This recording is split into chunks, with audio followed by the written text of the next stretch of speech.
Nange kiri kweno family. Happy. Shiba atutte akadde ne mutabani we Amil esaide eno lenga munange ekiri mu katambi esaide eno ku lunaku ate munange olwayidi ate nga ku saidi emu munange ate n'omuyimbi Nina Rose naye wuuno eno ali munange ate alina obubaka ate obw'enjawulo anti nkugambye hidi nga bwetambula esaide eno ku mwana muwala ate Nina Rose sigenda kubeera nga nkulwisawo wabula nga ngenda kubeera nga nkutandisa munange ate wali ne Shiba Kalungi akatambi akabadde kali mu kutwedinga ennyo ku mikutu nkugambye nti n'ekyenjawulo abantu wali munange wali jjukira nti nno olunaku munange lubadde lwayidi esaidi eno era nga asazeewo wali mutabani we namusiba ku mutwe muganda wange wali n'alyoka munange ate n'amwambaza ekkanzu munange ate wali wonna ne kibanga ate kitambula ddala bulungi nnyo kw'ossa ate munange ate ne shariya ze babadde bambadde jjukira nti n'oyo gw'olaba mwana muwala oyo gw'olaba ate bamuyita Noola esayidi eri era nga bamaze munange ate ne beegwako esayidi eno muwala munange ate wa Shiba era nga bw'omulaba Noola era nga bulaba munange ate mu katambi esayidi awo sigenda kubeera nga ndwawo kansooke nkakuweekokko katono ate male nkomewo esayidi eno. Naye bannange kiri kweno family. Happy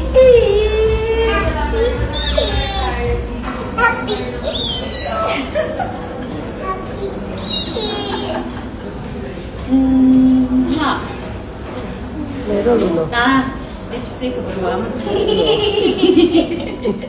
bwekiro no munange ate bwe kitambudde era nga katambi ako kageetize nnyo vailo ate wali ku mukutu ogwa TikTok katambudde ddala bulungi nnyo era nga omuyimbi Shiba Kalungi munange akyali wali ate Canada era nga akyakwasaganya ate munange ensonga esaidi eyo nja kubanga nkuwa update yonna enafaayo ku mwana muwala munange ate omuyimbi Shiba Kalungi kati kankugiyeko esaidi eyo nkebeddeko munange ate wali ku Nina Rose munange naye abadde n'obubaka munange obadde special esaidi eno naye nga atemagana bitya nkugambye wali mu shariya nga naye atemagana kye bayita ate okutemaganinako ddala muganda wange gwe alaba Jamina TV ka trading ddala akatambi kano ate wali ku mukutu munange ate ogwa Instagram kosa ate ne TikTok esaidi eno biriwa byabadde akakasa mwana muwala munange ate ku lunaku ate olwayidi esaidi eno kansooke nkakuwa akatambi ate male nkomewo.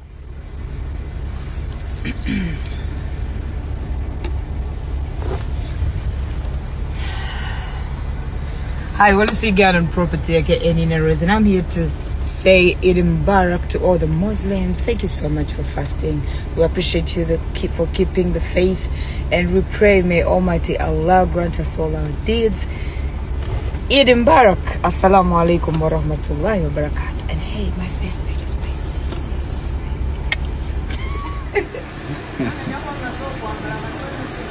Wanje? Ngale. Yinza nokomawo n'ebifaananyi byange ngenda naye mu video.